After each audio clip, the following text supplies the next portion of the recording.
আসসালামু আলাইকুম। শুভ সকাল। সবাইকে স্বাগত জানাচ্ছি আমার দেশ লিড নিউজে। সঙ্গে আছি আমি মাহবুবুর রহমান ইমন। আমাদের আজকের লিড নিউজের শিরোনাম, চরমোনাইর দল নিয়ে পেরেশানি জামায়াত। নিউজটি লিখেছেন রকিবুল হক। চলুন দর্শক, জেনে নেওয়া যাক লিড নিউজটির বিস্তারিত। দেশের নির্বাচনী রাজনীতিতে এখন সবচেয়ে আলোচিত ইস্যু 11 দলীয় সমঝোতা। জামায়াত ইসলামীর অঘোষিত নেতৃত্বে প্রক্রিয়াধীন এই জোট নিয়ে অনিশ্চয়তা ও নাটকীয়তা যেন শেষ হচ্ছে না। বিভিন্ন ইসলামী ও সমমানদের নিয়ে গড়ে ওঠা নির্বাচনী জোটটি নিয়ে দেশের মানুষের মাঝে ব্যাপক আগ্রহ সৃষ্টি হলেও কারো কারো উচ্চাকাঙ্ক্ষা ও দলীয় স্বার্থ আদায়ে অনড় অবস্থানের কারণে তা চরমভাবে ব্যাহত হচ্ছে। আসন সমঝোতার শেষ মুহূর্তে এসেও সিদ্ধান্ত চূড়ান্ত করতে বেশ পেরেশান হতে হচ্ছে জামায়াত নেতাদের।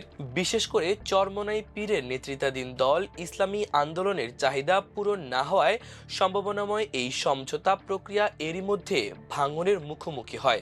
গতকাল বুধবার বিকেল 4:30টায় আসন সমঝোতার চূড়ান্ত ঘোষণার জন্য সংবাদ সম্মেলন ডাকা হলেও ইসলামী আন্দোলনের কারণে তা স্থগিত হয়ে যায় বলে জানা গেছে। এতে সংশ্লিষ্ট মহলে বেশ হতাশা ছড়িয়ে পড়ে। দলটির 11 দলীয় সমঝোতা থেকে বের হওয়ারও গুঞ্জন ছড়িয়ে পড়ে। এক পর্যায়ে সেই অবস্থান কিছুটা পরিবর্তনের পাশাপাশি নতুন জোট গঠনেও ইঙ্গিত দিয়েছে তারা।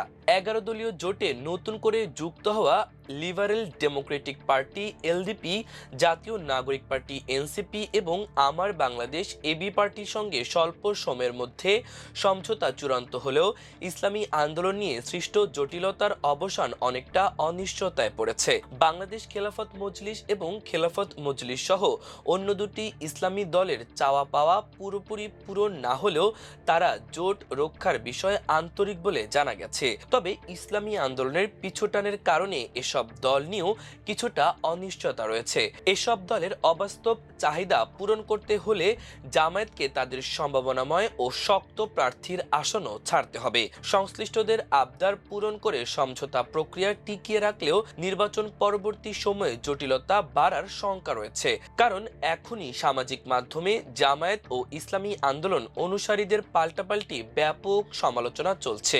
উদ্ভূত পরিস্থিতিতে চরমোনাই পীরের দলের কারণেই ইসলামী এই জোট এখন জামায়াতের গলার কাটা হয়ে দাঁড়িয়েছে বলে অনেকে মনে করছেন। কেউ আগ্রহী এবং ত্যাগী মানসিকতার না হলে অনুরোধ বা জোর করে তাকে এ ধরনের প্রক্রিয়ায় রাখা কতটা সফল হবে সে বিষয় নিয়েও শঙ্কা প্রকাশ করেছে বিভিন্ন মহল। যদিও সবাইকে নিয়েই যে কোনো সময় এই সমঝোতা প্রক্রিয়ার ঘোষণা আসতে পারে বলে জামায়াত নেতারা জানিয়েছেন।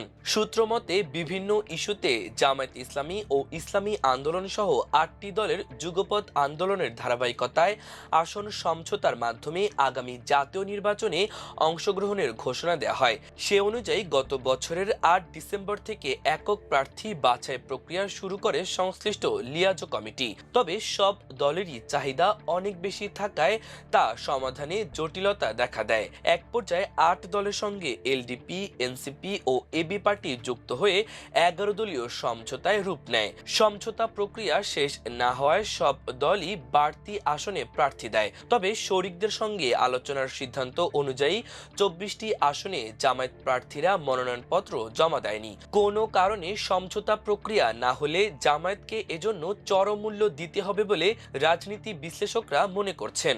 জানা গেছে একক প্রার্থী চূড়ান্তের সর্বশেষ প্রক্রিয়ায় সবার আগে এনসিপির সঙ্গে 30 আসনে সমঝোতা হয়। বাকিদের মধ্যে ইসলামী আন্দোলনকে 31 আসন থেকে কয়েক দফায় বাড়িয়ে 45টি পর্যন্ত ছাড় দেয়া হয়। তবে এতেও তারা রাজি না হয়ে জোট ছাড়ার আভাস দেয়। এ নিয়ে মঙ্গলবার রাতভর দলের শুরা সদস্যদের নিয়ে বৈঠক করে দলটি। তবে এ সময় ভিন্ন ভিন্ন মত আসায় কোনো সিদ্ধান্ত হয়নি।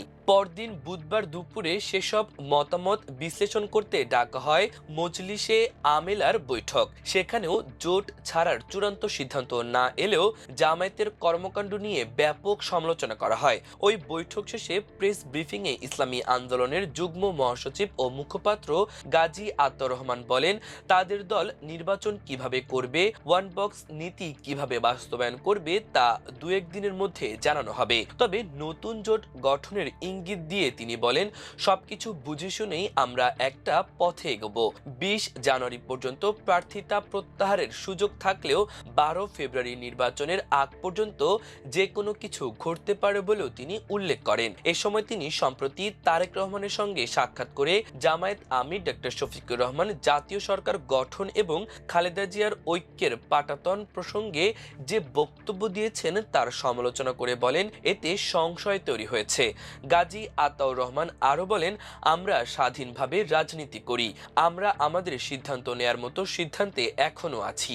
কেউ যদি আমাদের অবহেলা করে তাহলে সেটাকে তো আমরা স্বাভাবিকভাবে নিতে পারি না। আত্মমর্যাদা বোধ তো সবারই আছে। তিনি বলেন, কারো চাপিয়ে দেওয়া বিষয়কে মেনে নিতে হবে, এই রাজনীতি ইসলামী আন্দোলন বাংলাদেশ কখনো করেনি। তবে সমঝোতার প্রসঙ্গে তিনি বলেন, আমাদের পারস্পরিক আলোচনা চলমান, ইনশাল্লাহ দ্রুত এক বক্স নীতির রূপরেখা ও ধরন পরিষ্কার হবে। বুধবার সংবাদ সম্মেলন স্থগিতের পেছনে চরমোনাই পীরের অনুরোধ কাজ করেছে বলে প্রচারিত খবর প্রসঙ্গে তিনি বলেন, এটি ভিত্তিহীন কথা, তিনি কাউকে অনুরোধ করেননি। তাছাড়া ওই সংবাদ সম্মেলন ডাকার বিষয়ে জোটগত কোনো আলোচনা হয়নি এবং এর সঙ্গে ইসলামী আন্দোলনের কোনো সম্পর্ক নেই বলেও এ নেতা জানান। সূত্রমতে বুধবার সকালে 11 দলের সমন্বয়ক ও জামায়াত ইসলামীর সহকারী সেক্রেটারি জেনারেল হামিদুর রহমান আজাদ গণমাধ্যমকে জানান, আসন্ন সংসদ নির্বাচনে জামায়াত সহ 11 দলের আসন সমঝোতার বিষয়ে চূড়ান্ত ঘোষণা দেওয়ার লক্ষ্যে বিকাল 4:30টায় রাজধানীর ডিপ্লোমা ইঞ্জিনিয়ার্স ইনস্টিটিউশনে সংবাদ সম্মেলনের আয়োজন করা হয়। তবে দুপুর 2টার দিকে অনিবার্য কারণে তা স্থগিত করার ঘোষণা দেন তিনি। বিভিন্ন সূত্র জানায়, আসন সমঝোতা নিয়ে অসন্তোষ ও অনিশ্চয়তার মধ্যে ঢাকা ওই সংবাদ সম্মেলন স্থগিত করার পেছনে ছিল ইসলামী আন্দোলনের আমির ও চরমোনাই পীর মুফতি সৈয়দ মোহাম্মদ রেজাউল করিমের অনুরোধ। তিনি জামায়াত আমিরের সঙ্গে সাক্ষাৎ করতে চান বলেও জানা গেছে। সংশ্লিষ্ট সূত্র মতে চরমোনাই পীর ও ইসলামী আন্দোলনের মহাসচিব সহ শীর্ষ নেতাদের অনেকেই জোটে থাকতে আগ্রহী, কিন্তু জোট ছেড়ে যাওয়ার মতো বাগড়া দিচ্ছেন নায়েবে আমির মুফতি ফয়জুল করিম সহ তার অনুসারী একটি অংশ। সংবাদ সম্মেলন স্থগিতের বিষয়ে জানতে চাইলে জামায়াতের সহকারী সেক্রেটারি জেনারেল ও 11 দলের সমন্বয়ক হামিদুর রহমান আজাদ বলেন, কিছু বিষয়ে প্রস্তুতি অসম্পন্ন আছে, সেগুলো শেষ করে সহসাই প্রেস ব্রিফিং করা হবে।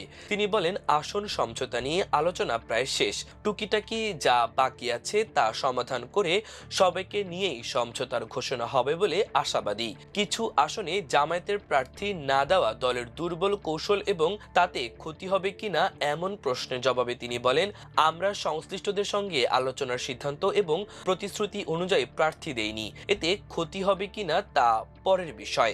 জানা গেছে, ইসলামী আন্দোলন সংশ্লিষ্ট সব আসনে জামায়াতের প্রার্থী আছে, খালি রাখা 24 আসনের মধ্যে এনসিপির জন্য ছেড়েছে বেশি। এছাড়া বাকিগুলো বাংলাদেশ খেলাফত মজলিস ও এবি পার্টির জন্য ফাঁকা রেখেছে জামায়াত। তাই ইসলামী আন্দোলন ও বাংলাদেশ খেলাফত মজলিস জোট ছাড়লে 15টির মতো আসন নিয়ে জামায়াত জটিলতায় পড়বে। সূত্রমতে চলমান আলোচনার মাধ্যমে চরমোনাই পীরের ইসলামী আন্দোলনকে 40 সিট দিয়েছে জামায়াত, কিন্তু তারা রাজি না হয় গত দুদিনের দর কষাকষির এক পর্যায়ে আরো 5 সিট দিতে রাজি হয় জামায়াত। এমনকি এর বাইরে অতিরিক্ত আরো কিছু সিট উন্মুক্ত রাখতেও সম্মত হয় দলটি, কিন্তু শেষ পর্যন্ত চরমোনাই পীরের দল সংবাদ সম্মেলনে উপস্থিত হওয়ার বিষয়ে সম্মতি দেয়নি। শুধু তাই নয়, ইসলামী আন্দোলনের চাহিদার মধ্যে জামায়াতের নায়েবে আমির ডক্টর সৈয়দ আব্দুল্লাহ মোহাম্মদ তাহের, চট্টগ্রামের নেতা শাহজাহান চৌধুরী সাতক্ষীরার আসন এবং ঢাকা 11তে এনসিপির আহ্বায়ক নাহিদ ইসলামের মতো গুরুত্বপূর্ণ নেতার আসনও রয়েছে। এ নিয়ে জামায়াত সংশ্লিষ্টরা হতবাক হয়ে যান। এদিকে ইসলামী আন্দোলনের অসন্তোষের মধ্যেই নতুন করে অনিশ্চয়তা ছড়িয়ে পড়ে মাওলানা মামুনুল হকের নেতৃত্বাধীন বাংলাদেশ খেলাফত মজলিসেও। 13 থেকে বাড়িয়ে প্রায় 20টি আসন দেওয়া হলেও তাদের দাবি আরো বেশি। তারাও জোট থেকে বেরিয়ে যাওয়ার ইঙ্গিত দেয়। এ নিয়ে গতকাল দুপুরে দলটির শীর্ষ পর্যায়ের নেতাদের বৈঠক হয়, তবে এখন পর্যন্ত তারা নতুন কোনো সিদ্ধান্ত নেয়নি। এ বিষয়ে বাংলাদেশ খেলাফত মজলিসের মহাসচিব মাওলানা জালালউদ্দিন আহমদ বলেন, আমরা জোটকে টিকিয়ে রাখতে চাই, এজন্য ছাড় দিতে প্রস্তুত। জোট নিয়ে এ অস্থিরতা ও অনিশ্চয়তার জন্য সবাই দায়ী বলে মন্তব্য করেন তিনি। অন্যদিকে মাওলানা আব্দুল বাসিত আজাদ ও আহমদ আব্দুল কাদেরের নেতৃত্বাধীন খেলাফত মজলিসের দাবির পরিপ্রেক্ষিতে 7 থেকে 3টি আসন বাড়িয়ে 10টি দিতে চায় জামায়াত। তবে এতেও তারা সন্তুষ্ট নয়। এ নিয়ে বুধবার দলটির সর্বোচ্চ ফোরামের বৈঠক অনুষ্ঠিত হয়। বৈঠক শেষে দলটির পক্ষ থেকে বলা হয়, দেশের স্বাধীনতা, সার্বভৌমত্ব ও জুলাই সনদ বাস্তবায়নের স্বার্থে চলমান 11 দলীয় নির্বাচনী সমঝোতার সঙ্গে ঐক্যবদ্ধভাবে সামনে এগিয়ে যাবে খেলাফত মজলিস। তবে তা হবে ইনসাফ ও সম্মানজনক আসন সমঝোতার ভিত্তিতে। সম্ভাবনাময় ও বিজয়ী হয়ে আসার মতো আসনগুলোয় সম্মানজনক সমঝোতার দাবি রাখে খেলাফত মজলিস। প্রতিটি বিভাগে খেলাফত মজলিসের জন্য ন্যূনতম প্রতিনিধিত্বের স্বার্থে আসন সমঝোতা ইনসাফের দাবি। সমঝোতা প্রক্রিয়া নিয়ে গতকাল খেলাফত আন্দোলনের শীর্ষ পর্যায়ের বৈঠক হয়। সেখানে নেতারা বলেন, আমরা দলের অস্বস্তি ও অসম্মানজনক অবস্থান চাই। আশা করি বিষয়টি সংশ্লিষ্টরা বিবেচনা করবেন। সূত্র মতে 11 দলের অন্য শরিকদের মধ্যে এলডিপি 7টি, এবি পার্টি 3টি, বিডিপি 2টি করে আসন পাচ্ছে। তবে জাকপা, খেলাফত আন্দোলন ও নেজামে ইসলাম পার্টি কয়টি আসন পাচ্ছে তা জানা যায়নি। সংশ্লিষ্টরা জানান, 11 দলের সমঝোতা প্রক্রিয়া নিয়ে বুধবার রাতে বৈঠক হওয়ার কথা। 2-1 দিনের মধ্যেই এটি চূড়ান্ত হতে পারে। এ বিষয়ে গতকাল সন্ধ্যায় দলের কেন্দ্রীয় কার্যালয়ে প্রেস ব্রিফিংয়ে প্রশ্নের জবাবে জামায়াত ইসলামীর সহকারী সেক্রেটারি জেনারেল এহসানুল মাহবুব জুবায়ের বলেন, জোট ঠিক আছে, সমস্যা নেই। যে কারণে সংবাদ সম্মেলন স্থগিত করা হয়েছে তা আবার করা হবে। সমঝোতার বিষয়গুলো 2-1 দিনের মধ্যেই চূড়ান্ত হবে বলে তিনি উল্লেখ করেন। প্রিয় দর্শক, আমাদের লিড নিউজের আয়োজন এই পর্যন্তই। আগামীকাল আরেকটি লিড নিউজ নিয়ে আপনাদের সামনে হাজির হব। সে পর্যন্ত আল্লাহ আপনাদের সবাইকে ভালো রাখুক, সুস্থ রাখুক। আল্লাহ হাফেজ।